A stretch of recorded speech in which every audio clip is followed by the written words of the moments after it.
everyone, it's Raquel of Raquel's Caribbean Cuisine, and today I'm going to be making one of the most delicious, melt in your mouth cinnamon rolls. Simple, easy recipe. To a bowl, I'm going to add 1.5 cups of warm milk, and that's whole milk or evaporated milk. Then in with 1 cup of granulated sugar, a packet of instant yeast, and that's about 11 grams or 2 to 3 teaspoons. Then I'm going to give this a little mix. Also to this, I'm going to add a 1/3 cup of melted butter, 1 teaspoon salt. I'm going to mix until it's nicely dissolved. And to no eggs, absolutely no eggs will be needed. Now in with 4 cups of baking or all-purpose flour. I'm going to add 2 cups at a time, then mix because you really don't want to dump all at once.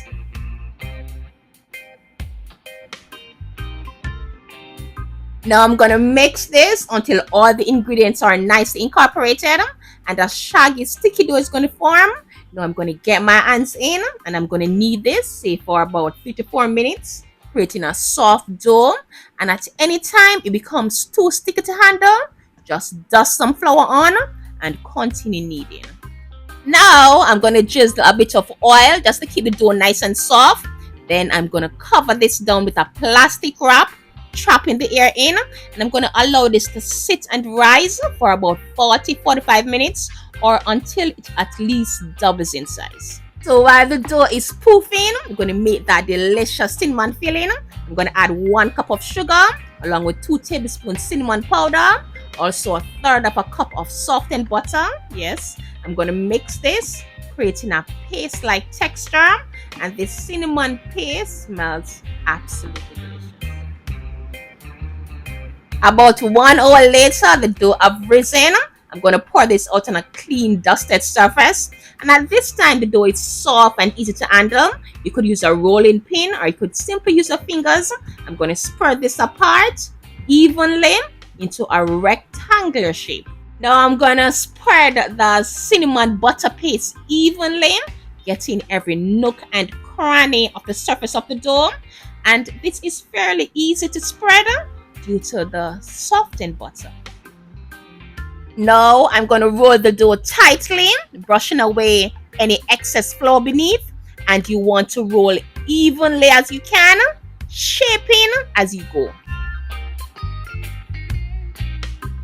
Then I'm going to seal the edges, and to a 9x13 already greased baking pan, I'm going to cut these evenly into about 12 pieces. I'm going to gently place these into the pan, making sure to leave just a bit of space in between because they're going to poof once more. Now I'm going to cover this down, setting this to poof, and this may take about 30 minutes, and this really depends on how warm your kitchen is.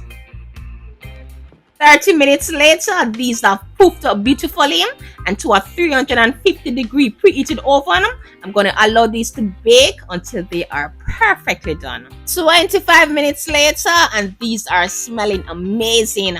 And this recipe gave me 13 beautiful cinnamon rolls. Now for that creamy, very delicious frosting, to a bowl I'm going to add 115 grams or 1/2 cup of softened cream cheese. I'm going to mix until it's nice and fluffy. Then in with 2 tablespoons of milk just to loosen the texture a bit. Also I'm going to add some vanilla essence for that extra great flavor. And lastly, 1 cup of icing sugar. I'm going to mix this until it's nice and smooth, and this is just perfect, not too runny, just so delicious and creamy.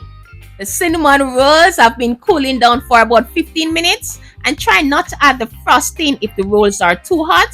I'm going to add this smooth creamy frosting on these warm cinnamon rolls, and these are smelling absolutely amazing, and these are just as good, if not better, than Cinnabons.